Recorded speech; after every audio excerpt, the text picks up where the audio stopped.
जय हिंद, वंदे मातरम। शिवान सर के YouTube channel पर आप सभी का स्वागत है। तो ये video specially DElEd second semester वालों के लिए है, जिसमें हम बात करने वाले हैं मैथ सब्जेक्ट के बारे में। बच्चों को लगता है कि मैथ बहुत हार्ड है, मानता हूँ हार्ड है, लेकिन समझने की ज़रूरत पड़ती है। तो मैथ जो हमारा सब्जेक्ट है उसका पहला चैप्टर हमारे सामने लिखा है इकाई 1, 3 अंकों तक की संख्याओं का लासा और मासा। यहाँ से सवाल आपका पक्का आता है पेपर में, आप देख लेना, प्रीवियस भी उठा के देखेंगे, लासा मासा ज़रूर मिलेगा। अब अभाज्य गुणनखंड और इसकी भाग विधि एवं भाग विधि, ठीक है, तो इनके बारे में हम डिटेल में पढ़ेंगे। लेकिन उससे पहले अगर आप हमारे चैनल पर नए हैं, पहली बार देख रहे हैं, तो लाइक कर देना और चैनल को सब्सक्राइब करना मत भूलना। वीडियो लाइक ज़रूर करना, ठीक है। चलो आगे बढ़ते हैं बिना किसी देरी के। तो इस इकाई में हमको क्या, पहले हम जान लेते हैं बेसिक चीज़ें क्या है इस चैप्टर में, ठीक है ना, क्योंकि बेसिक कॉन्सेप्ट क्लियर होगा, उसके बाद हम सवाल सॉल्व कर सकते हैं। तो गुणनखंड विधि से 3 अंकों तक की संख्याओं का लासा निकालना है हमें। गुणनखंड विधि से, याद रखना, इस बात को पॉइंट आउट कर लीजिए, आप अपने रजिस्टर में लिख लीजिए, ये पॉइंट लिख लीजिए कि हमें क्या करना है। बिल्कुल, तो क्या आपको करना है, गुणनखंड विधि से 3 अंकों की संख्याओं का लासा, पॉइंट 1 हो गया, ठीक है। दूसरा पॉइंट हमें डालना है, भाग विधि से 3 अंकों की संख्याओं का लासा निकालना है।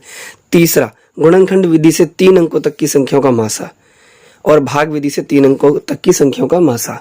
मतलब गुणनखंड विधि और भाग विधि, इन दोनों विधि से हमको क्या करना है, इन दोनों मेथड से हमें क्या करना है, एलसीएम और एचसीएफ निकालना है, यानी कि लासा और मासा निकालना है। तो चलिए अब हम बिना किसी देरी के आपको मेथड बता दें कैसे होगा।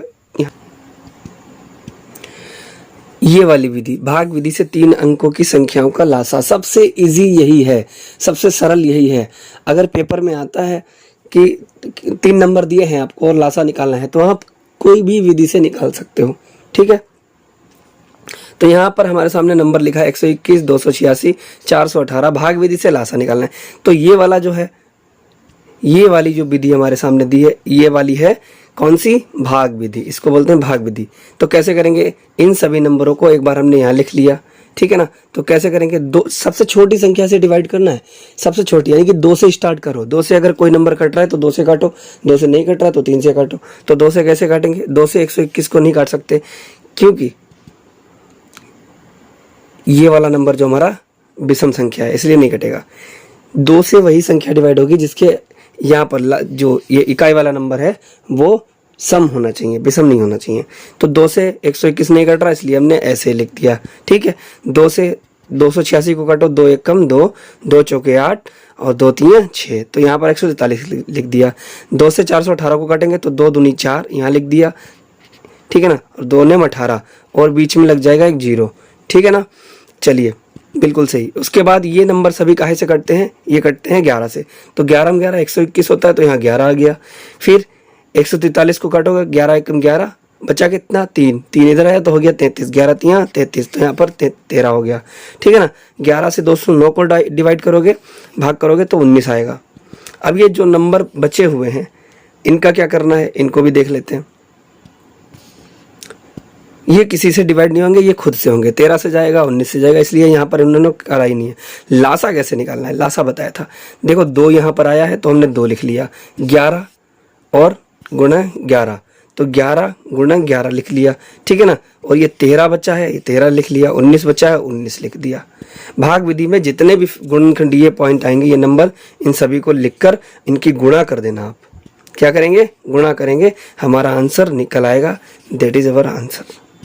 अच्छा, एक चीज और है, एक सवाल मैं अपनी तरफ से आपको बता रहा हूँ। 10 20 30 का आपको निकालना है, क्या 10 20 30 का निकालना क्या है, एलसीएम निकालना है।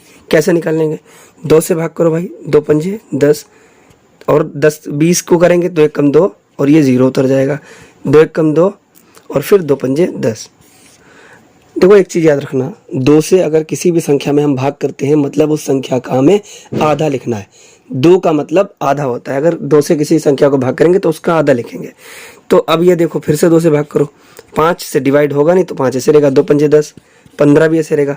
अब काहे से काटे, 3 से काट दो, तो 5 ऐसे रखे, 5 ऐसे रहेगा और 3 पंजे 15, ठीक है ना। अब ये सारे नंबर किससे कट रहे हैं, 5 से कट रहे हैं, 5 एकम 5, 5 एकम 5, 5 एकम 5। अब एलसीएम कैसे निकलेगा इसका, एलसीएम मतलब लासा, लासा कैसे निकलेगा भैया, लासा निकालना है हमें। तो ये पहला आया 2, तो यहाँ लिख देंगे 2, दूसरा भी 2 तो गुणे 2, तीसरा 3 तो गुणे 3, चौथा क्या है हमारा 5 आया है तो 5 लिख दिया। ठीक है, तो इनकी गुणा करेंगे, 2 दूनी 4, या 12 पंजे 60। तो आपको समझ में आया।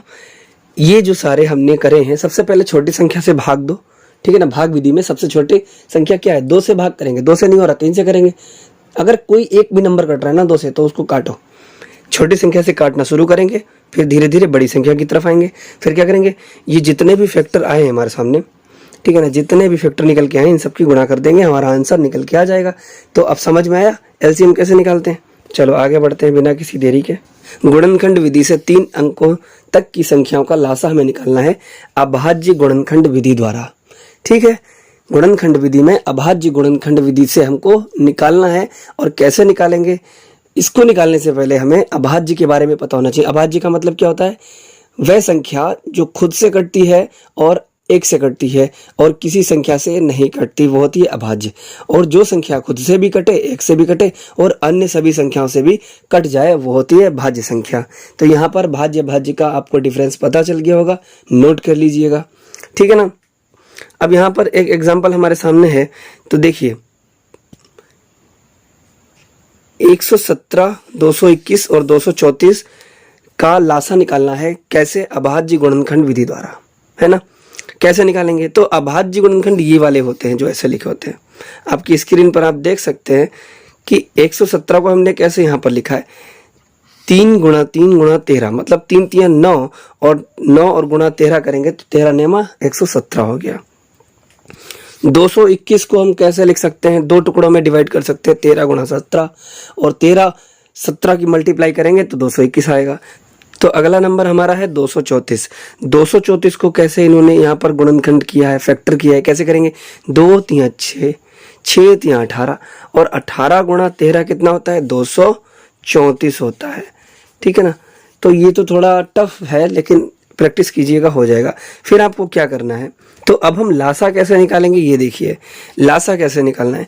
तो जो सभी फैक्टर हमारे गुणनखंड आए हैं, ये वाले नंबर, तो इनमें से जो कॉमन होगा, ठीक है ना, जो सभी में होगा उसको एक बार लिखेंगे। जैसे कि यहाँ पर भी 13 है, यहाँ भी 13 है और यहाँ भी 13 है, तो यहाँ पर 13 हमने एक बार लिखा है, ठीक है ना। जो कॉमन है उसको एक बार लिखेंगे और जो छूट जाए उसको भी एक बार लिखना है, ठीक है ना। तो उन सब का जो गुणा करेंगे तो इतना आ जाएगा आंसर हमारा। चलिए, ये विधि तो आपको समझ में आई होगी।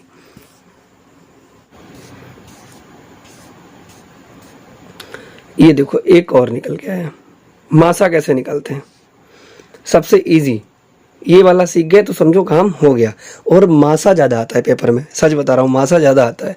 तो भाग विधि से 3 अंकों की संख्याओं का मासा निकालना है। कैसे निकालेंगे, आपके सामने 671, 781, 1441 दिया है नंबर। भाग विधि से आपको मासा निकालना है।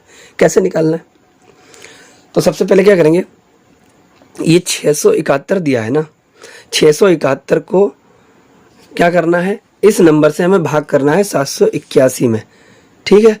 ये देखो यहाँ पर कर दिया, 671 से भाग किया है किसको, थोड़ा ऊपर कर लेते हैं, 671 से भाग किया है 781 को। काटो, 671 में अगर 2 से गुणा करेंगे तो ये ज़्यादा हो जाएगा, तो 1 से ही गुणा करेंगे। तो 1 से गुणा करेंगे तो क्या लिखेंगे, 1 एकम 1, 1 7, मतलब यही नंबर उतर के आ जाएगा 671, है ना। अब घटाओ, 1 में से 1 गया, 0 लिख दिया यहाँ पे, 8 में से 7 गया, फिर 1 कितना लिख दिया, 8 में 7 गया 1 लिख दिया, 7 में से 6 गया 1 लिख दिया, कितना आ गया, 110 निकल के आया है। अब यहाँ पर ध्यान देने वाली बात यह है कि जो 110 आया है, इसमें क्या, इससे अब क्या करेंगे, इसका करना क्या है, पूरी तरह से नहीं काटना है।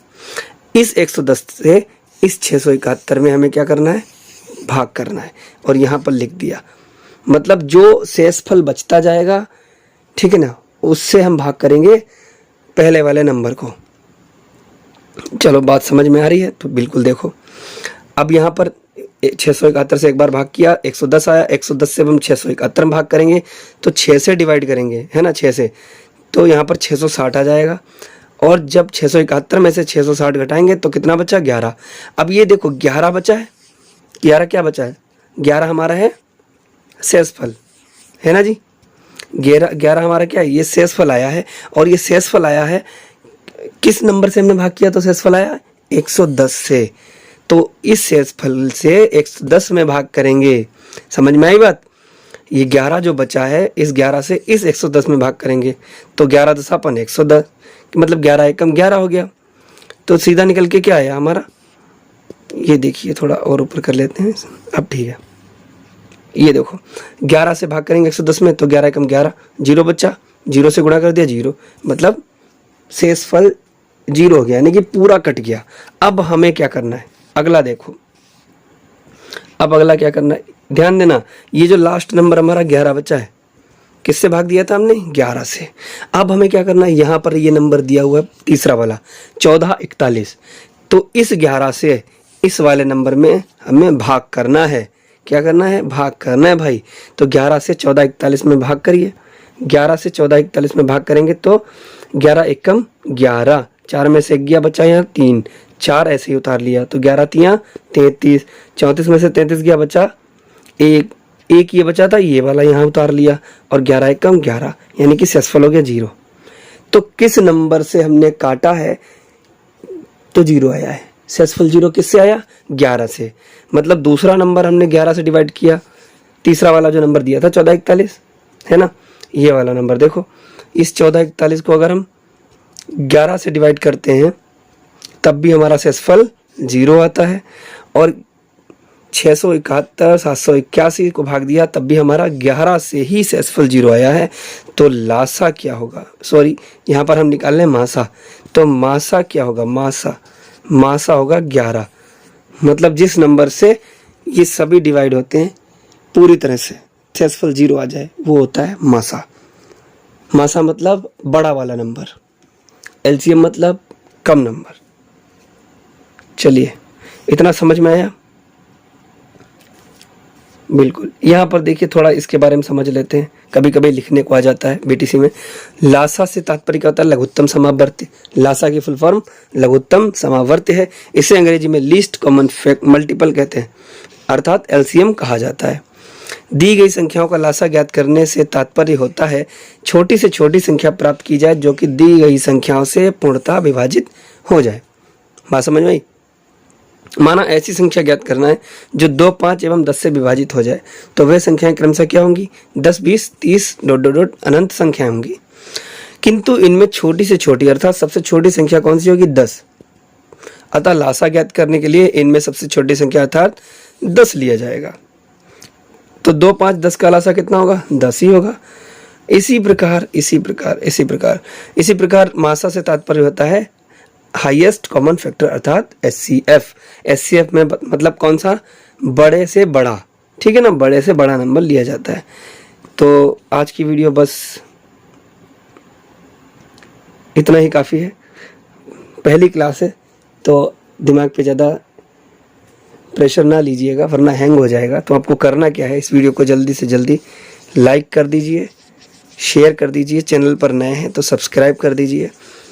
हो सकता है पहली बार आप हमारी वीडियो देख रहे हैं, आपको समझ में ना आया हो, अच्छे से समझ में ना आया हो, लेकिन अगर कंटिन्यू आप हमारे चैनल पर आएंगे, देखेंगे तो आपको बेहतर तरीके से समझने की ज़रूरत होगी, आप समझ जाएंगे, बिल्कुल टेंशन ना लीजिए।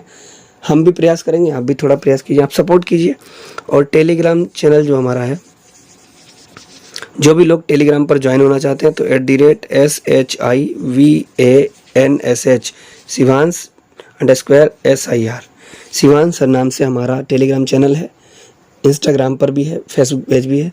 तो आप जाइए, जुड़ जाइए और हमसे बात कीजिए, अपने क्वेश्चन पूछिए, प्रश्न पूछिए, जवाब मिलेगा। वीडियो कब आएगी ये सारी जानकारी आपको टेलीग्राम चैनल पर ही दी जाएगी, लिंक आपको वहीं मिलेगी। और हमारा वहाँ पर Q&A भी चलता रहता है, MCQ वाले प्रश्न भी हम पूछते रहते हैं। तो आज की वीडियो में बस इतना ही, मिलते हैं फिर किसी नई वीडियो में, तब तक के लिए जय Hind, Vande Mataram, bye bye, take care.